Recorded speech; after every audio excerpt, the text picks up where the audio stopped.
और इसी भारत माता की सुरक्षा के लिए लड़ने वाले जवानों पर और उनके भविष्य के साथ कोई खिलवाड़ करे तो जब कांग्रेस पार्टी जो है और उसके लिए लगातार लड़ने के लिए तैयार रहे हैं।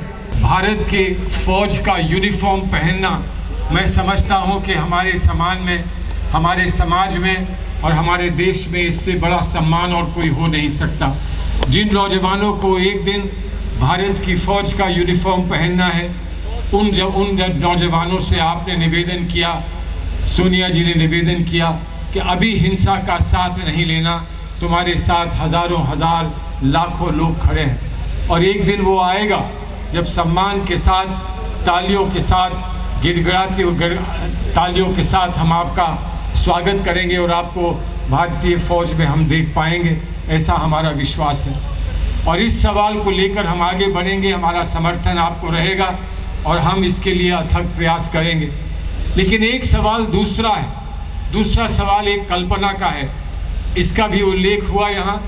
भारत की सेना की एक कल्पना है, एक परंपराएं हैं, उन परंपराओं का सम्मान हम नहीं करेंगे, उन कल्पनाओं का हम सम्मान नहीं करेंगे जो भारत की सेना को जो हमने समझा है, जाना है, और भारत की सेना की जो सेवाएं रही हैं इस देश के लिए, उनको हम खो बैठेंगे। हम सेना को जो समझते हैं, जानते हैं, वो हम खो बैठेंगे।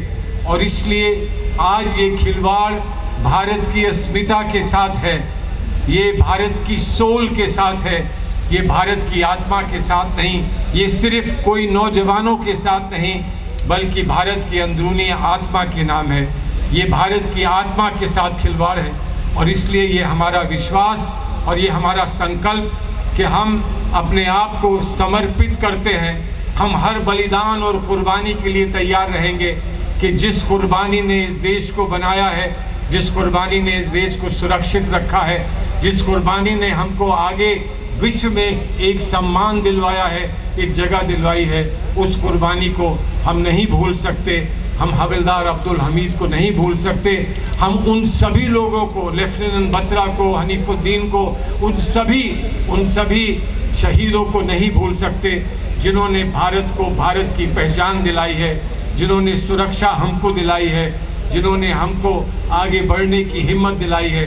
और आज इस संकल्प को लेते हुए, सत्याग्रह की इस बात को आगे बढ़ाते हुए हमें गर्व है कि किसी और पार्टी से पहले कांग्रेस पार्टी निकलकर सत्याग्रह की राह पर चली है। तुम्हारा अग्निपथ की राह है, हमारी सत्याग्रह की राह है। हमारी अग्नि पवित्र है, तुम्हारी अग्नि पवित्र नहीं। और इसलिए आज पवित्र अग्नि की आज हम पुकार देते हुए, आज नारा देते हुए सत्याग्रह की राह पर चलेंगे। और हमें पूरा विश्वास है कि कभी ये गांधीयन पथ, कभी भी सत्याग्रह किसी के सामने झुका नहीं है और ना कभी झुकेगा। ये है हमारा विश्वास, हम होंगे कामयाब। They understand what is good for the country and what is good for the youth. Unfortunately, the youth, those who govern us do not understand. Agnipath has made the country burn, and there is no call from any leader or any opposition leader, or we are not trying to make this a big issue. It is a natural volcano which is erupting in this country, a natural process, a natural revolution, because the youth of the country is snatched away from the right to even dream. They cannot dream because their biggest dream is of employment. A government, a leader who came to power promising 2 crore jobs a year, and when there's an election which is going to come up in 2024, they have come up with another jumla saying that we are going to give Agnipath jobs. But they understand, the youth understand that this is only to fool the youth and the most importantly, we have lot of respect towards Army, Navy, Air Force and Defence. But the way this government has converted is like made it into a joke.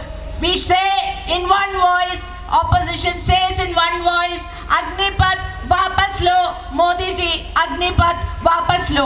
I want to quote Pandit Jawaharlal Nehru, one line which he said in United Nations: without dreams, without peace, all other dreams are reduced to ashes. Our country has reached a point where there is no peace and there is no dream. But Indian National Congress will continue to fight till this is repealed.